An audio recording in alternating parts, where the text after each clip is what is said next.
Good morning, everyone. For Telesur, I'm Cody Weddle in Caracas, Venezuela. We start off in Europe, where Colombian President Juan Manuel Santos pleads European leaders for support with the country's peace deal with leftist rebels. The Colombian government and the FARC, the country's largest guerrilla group, are currently engaged in peace talks. Many remain hopeful that a deal will be reached soon. Manuel Santos arrived in Madrid, Spain on Monday, where he began his 5-day European tour. The president plans to visit 6 countries, asking each for political and economic support should the country and the FARC reach a peace deal. He will also visit Belgium, Britain, France, Germany, and Portugal before returning to Colombia. Polling stations have opened in some parts of the United States as residents there head to the polls to elect senators, congressmen, and governors, among many other posts. According to the U.S. Census Bureau, over 210 million people are eligible to vote. Surveys have revealed that voter turnout may be less than 40%. The elections will determine the composition of the U.S. House of Representatives and the Senate, as well as 46 state legislatures. Voters in 38 states will also choose their governor. Recent surveys predict the Republicans will take a majority in both houses of Congress. Many expect that could lead to further gridlock between the legislative and executive branches.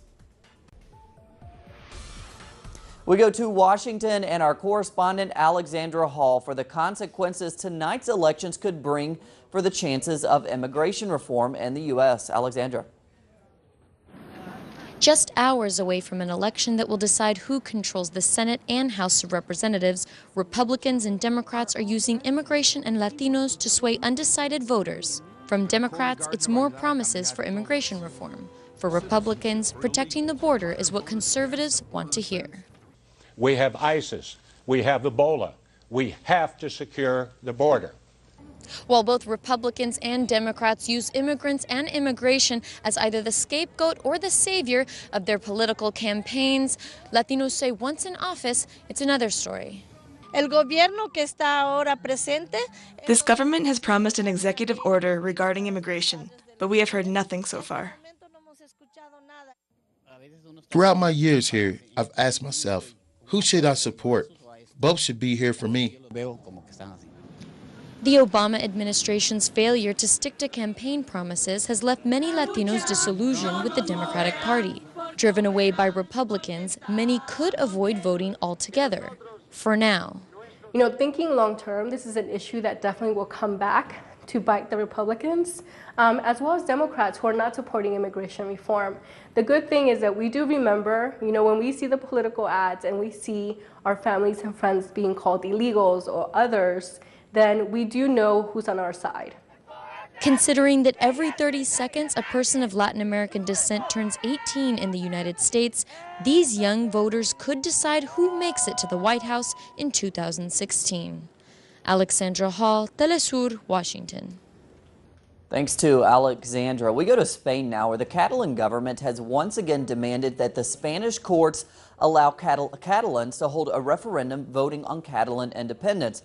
Madrid has attempted to block the region from holding an independence vote, saying that a referendum would amount to legal fraud and a perversion of democracy.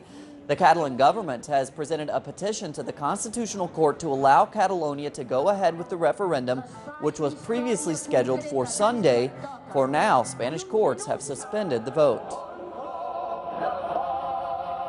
To Ukraine, Ukrainian President Petro Poroshenko will meet with the country's Security Council on Tuesday to discuss new strategies to combat separatist rebels in the east of the country. Over the weekend, rebels held elections in Donetsk, which Poroshenko has denounced as an electoral farce. He also called the elections a gross violation of a September 5th ceasefire agreement. Дотримується духу і букви Мінського протоколу. На фоні грубого його попрання іншими сторонами ми маємо внести корективи в свій план дій. Ukraine will never recognize the so-called elections of November 2nd. We cannot respect an electoral choice when there was no elections, not by fact, nor according to law. Not a single country in the world which respects itself and international law can recognize these so-called elections. The farce is already condemned by the European Union, United States, and dozens of countries that are Ukraine partners. про особливості місцевого самоврядування в окремих районах Донеччини та Луганщини. To Argentina, rain and strong winds have drenched the province of Buenos Aires for more than 40 straight hours now. The extreme weather has led to at least 2 deaths and affected over 5,000 people. The downpours flooded dozens of streets. Some people say they are now in basic need of food. Over 155 millimeters of rain fell in the region in 24 hours. That accumulates to more rain than the area normally receives in a month. It's the most to fall in that area since 1906. New York's World Trade Center has reopened for business more than 13 years after the September 11th terrorist attacks. The attacks turned the Twin Towers into a mountain of rubble, killing nearly 3,000 people and shocking the world. The iconic Manhattan landmark collapsed in fire and smoke in 2001 after being hit by hijacked airliners flown by al-Qaeda militants who also targeted the Pentagon. Yesterday, the new 104-story, $3.9 billion skyscraper received its first new tenants. The tallest building in the United States stands on a 16-acre site that dominates the Manhattan skyline.